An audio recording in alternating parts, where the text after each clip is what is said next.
The HOA broke into my house to throw the neighborhood party, claiming it was the biggest house on the block, and I wasn't home. When I returned, everything was destroyed. I never imagined I'd one day unlock the gate to my own home and find drunk strangers in my kitchen, muddy kids jumping on my white couch, and a barbecue fire roaring in my newly renovated backyard. But it happened. And the worst part? It was all authorized by the HOA. And yes, all while I was out of town. For context, I've been living in this neighborhood for about 5 years. It's not a gated community or anything, but we do have an HOA that acts like they own the entire block. They organize little parties, volleyball tournaments, endless meetings about the condition of the park grass. The kind of people who have way too much free time and absolutely no boundaries. Since moving in, I've kept my distance. I greet the neighbors, pay the monthly HOA fee just to avoid drama, but I've never gone to the meetings or taken part in their events. Honestly, I bought this house because of the lot size and location, not because I wanted to join some neighborhood club. My house just happens to be the biggest one on the street. Not because I wanted to show off. I bought it cheap from an elderly couple and renovated it myself over the years. Every inch of it has my effort, my planning, and my hard-earned money behind it. So about a month ago, I took a week off to visit my sister in another city. I told a few trusted neighbors I'd be away, locked everything up tight, turned on all the security systems, and left the house in perfect condition. The last thing I expected was to come back and find it invaded. But that's exactly what happened. I came back on a Saturday afternoon, tired from the trip, looking forward to a shower and crashing on my couch. As I turned onto my street, something fell off. Way too many cars parked in front of my house. Loud music, the smell of grilled meat, balloons tied to my gate. I figured maybe my neighbor was throwing a party. But as I got closer, my stomach dropped. The music, the decorations, the crowd. It was all coming from my house. I froze. I opened the gate and stepped inside, and my brain almost shut down from shock. Strangers were in my pool. Kids are tossing balls into my garden. Adults were walking through my house with drinks like they rented the place. In my kitchen, there was a line of people helping themselves to cake from a buffet table. My living room rug, the one I saved up for, was stained, muddy, torn. A window was broken. The master bathroom. I don't even want to describe it. I couldn't speak. That's when some guy in a striped polo shirt, holding a beer, walked up to me with a big grin. "Oh, hey, you're the homeowner, right? Glad you made it. We were getting worried you wouldn't show. Looks great, huh? The party's been a hit." I just stared around in disbelief. A woman was rummaging through my kitchen drawers. A teenager walked out of my bedroom wearing one of my towels. My gate was wide open, the floor was trashed, and everything I cared about looked violated. All I could ask was, "Who told you this was okay?" And the guy answered with the calmest voice imaginable. "The HOA. They said since you weren't home, and this is the biggest house in the neighborhood, it was perfect for the community party. It's all good. We'll clean up everything after, don't worry." At that moment, I knew this was going to get very ugly. I was still trying to process everything when I let out a shout from the pit of my stomach. "Everyone out of my house. Now." Dead silence. One of those heavy silences that only happens when people know, deep down, they screwed up. The music stopped abruptly. A few cups froze midair. Conversations vanished. And every single person looked at me like I was the problem. A couple quietly set their plates down, grabbed their kids, and left without saying a word. A group of teenagers chuckled, like it was all some hilarious prank. One of them muttered, "Oh, the guy's pissed," while kicking a beer can across my tile floor. But this wasn't me being pissed.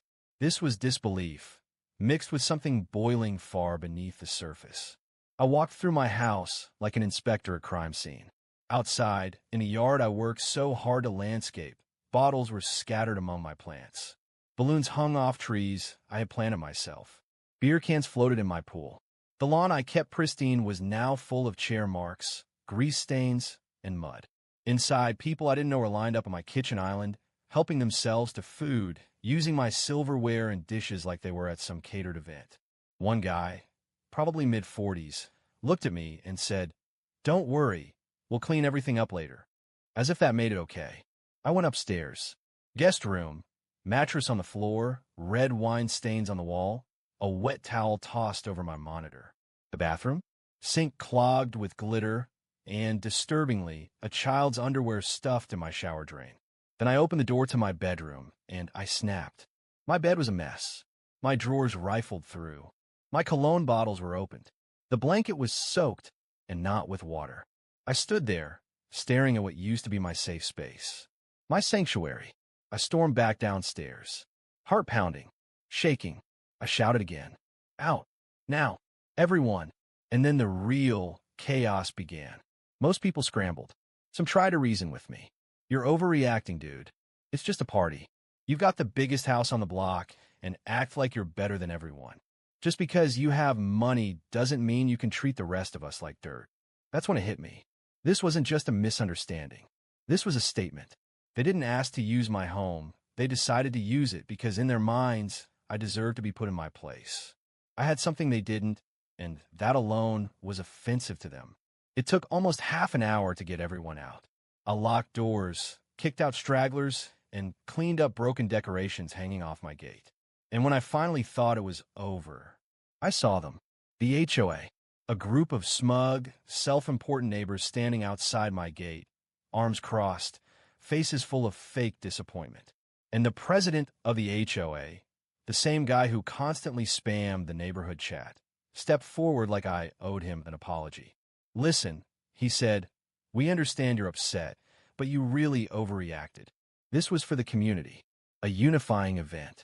You broke into my house, used my bedroom, destroyed my bathroom, and that's your excuse.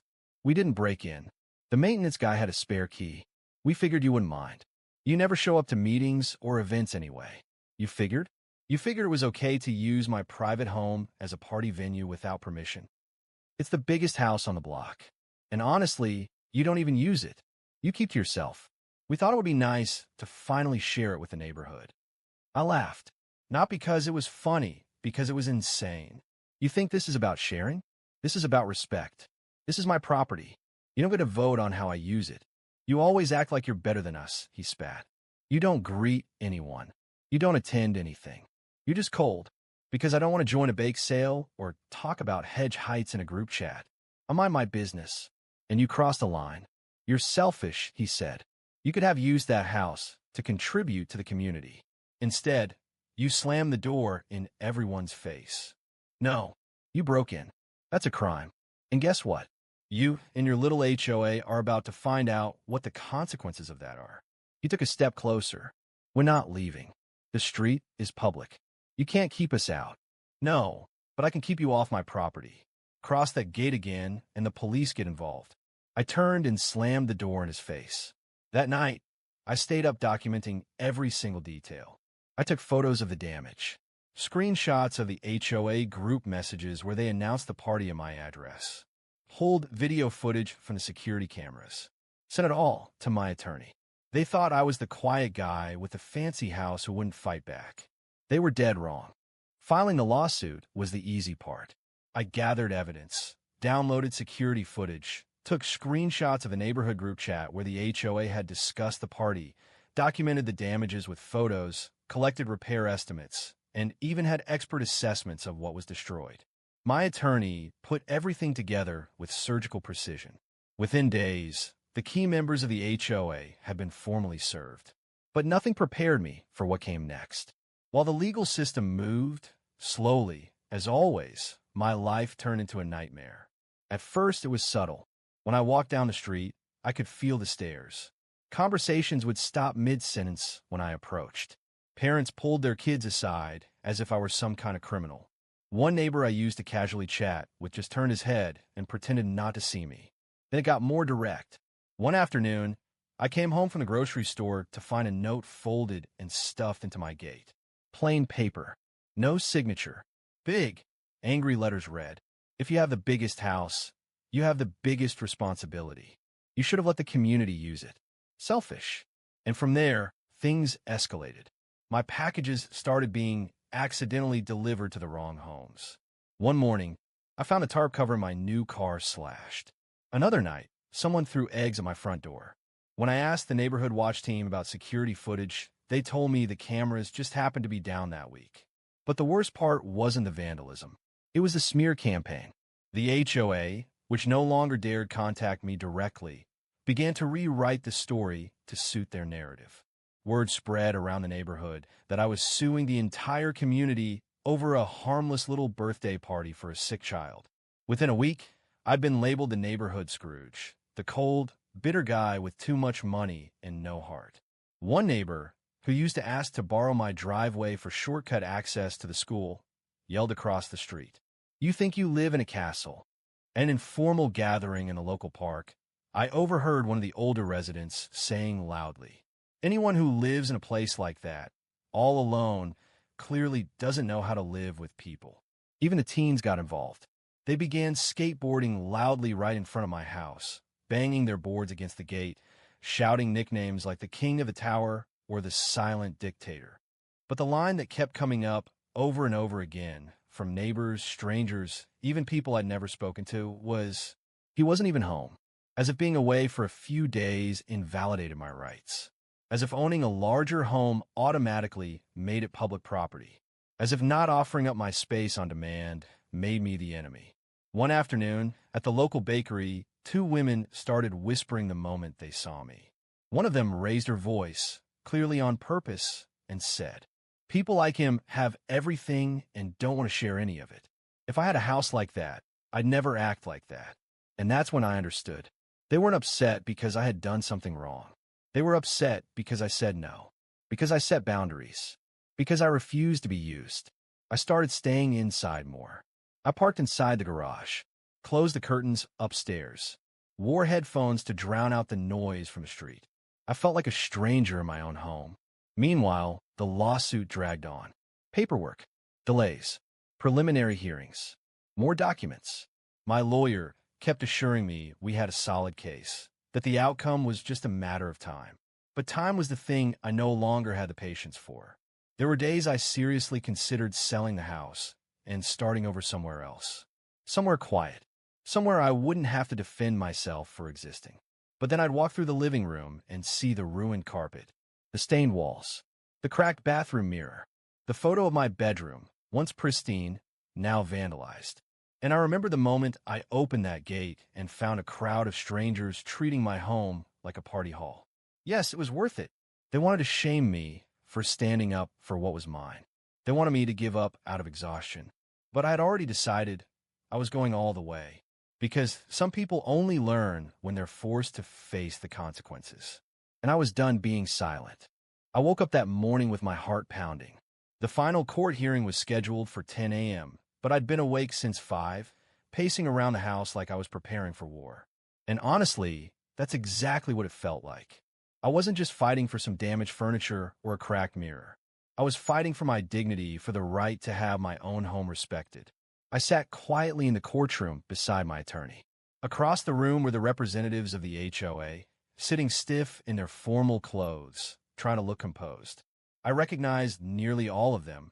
The HOA president, the woman who had yelled at me in the street, the man who once said my house was wasted on someone like me. They sat there murmuring to each other, barely able to hide their nervousness. Then the judge walked in.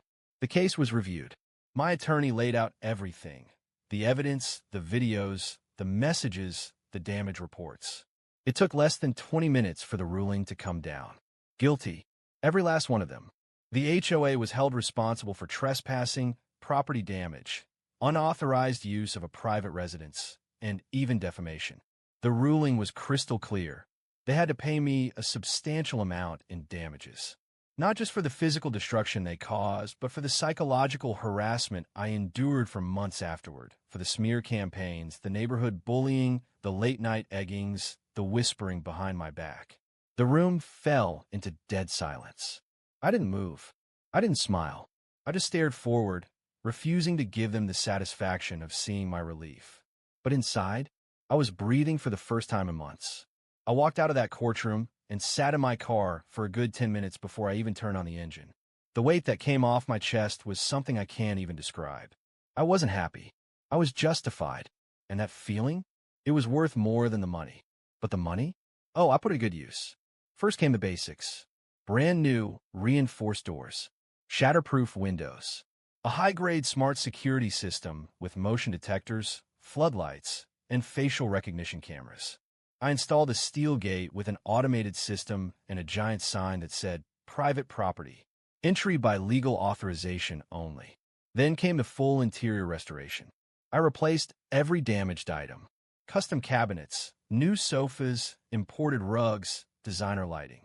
I had all the flooring redone, repainted every wall with premium anti-mold paint, and added acoustic insulation to keep outside noise where it belonged out. The kitchen, fully modernized with high-end appliances, a marble island, and a wine fridge. The master bathroom turned into a spa. But the backyard, oh, the backyard was where I really made a statement. I hired a top-tier landscape designer from another city. He transformed the garden into a private oasis. New lawn, ambient LED lighting, a hardwood deck, a redesigned patio, and a new infinity pool, all surrounded by a tall, smooth privacy wall that not even the nosiest neighbor could peek over. That's when the real fun began. The neighbors lost their minds. They started walking by slowly, trying to catch a glimpse of what I was doing. Cars would stop in front of the house and sit there for minutes. One guy even rang the bell just to ask if I was throwing a housewarming party for the renovation. I stared at him for 5 seconds, said nothing, and shut the gate. The HOA president? He completely lost it. I heard he called an emergency meeting in the community park to discuss the impact of isolationist behavior in the neighborhood. Flyers started going up on light poles. Say no to walls. Don't let wealth divide us. This is a community, not a fortress. Some even posted online, accusing me of militarizing a family home and destroying the heart of the neighborhood. What they didn't realize was that I wasn't building walls to keep them out. I was building peace for myself and using their money to do it. Every plant, every tile, every drop of water in my new pool was paid for by the same people who once stood outside my house with smug smiles and entitled opinions. And that's what really tore them apart inside. They want to make me feel ashamed for protecting what was mine. They wanted to bully me into silence, into selling, into leaving. Instead, I rebuilt. Stronger, safer, smarter. And I did it all without saying a word. No gloating. No social media posts. No speeches. I let the house speak for itself. Now, when they walk past, they see a home that's untouchable. A fortress of calm in a sea of chaos. And they know, whether they admit it or not, that they pushed the wrong person too far. They try to make me a villain for defending my own property. But the truth is, all I did was draw a line. They crossed it, and I made sure they paid for it. Truth be told, after winning the lawsuit and fully renovating my home, I genuinely believed the worst was behind me.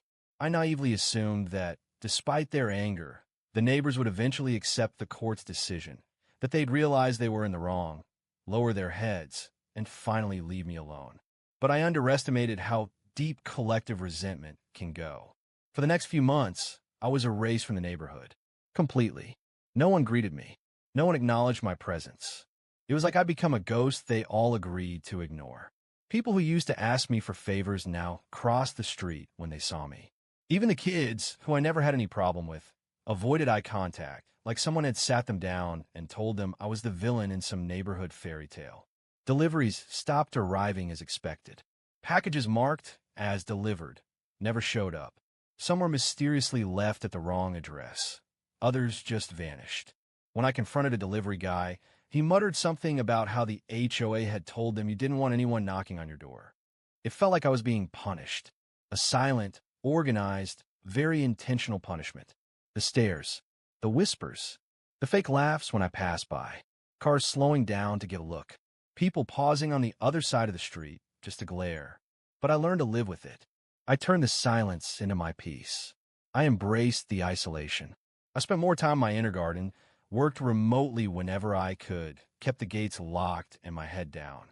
I made my home into a fortress, not just physically, but mentally.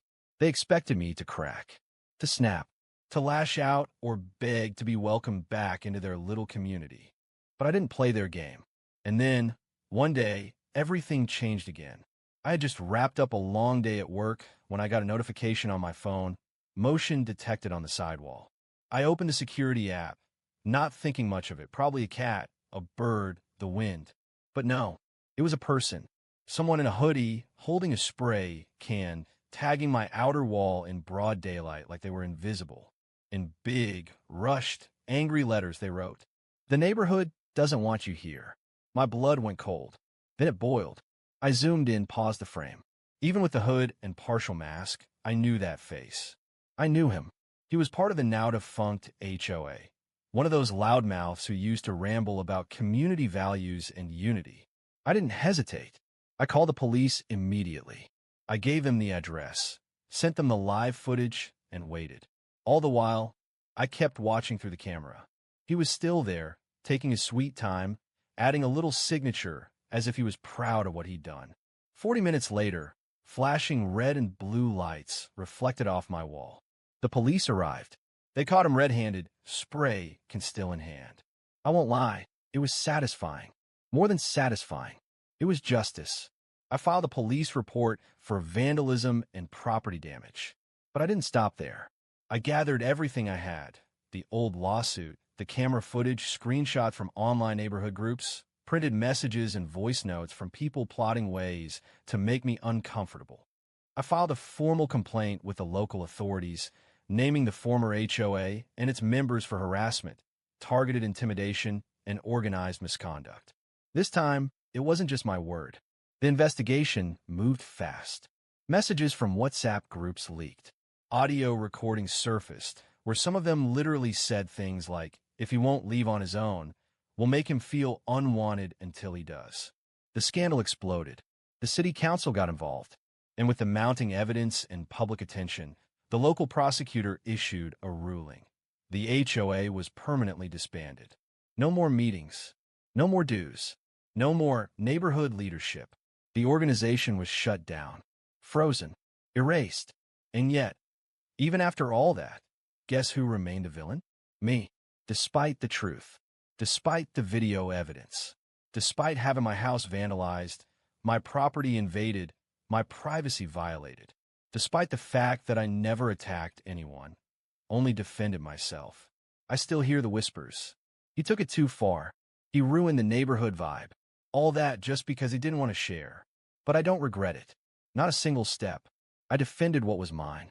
I stood up when no one else would have. I drew a line, and I enforced it. They chose pride. They chose arrogance. They tried to bully me into submission. And when that didn't work, they tried to drive me out. And they failed. They failed because I didn't give them what they wanted: weakness, guilt, surrender. And if that makes me the villain in their story, so be it. I'd rather be the villain who stood his ground than the fool who let everyone walk all over him. The truth is, winning doesn't mean peace. I learned that the hard way.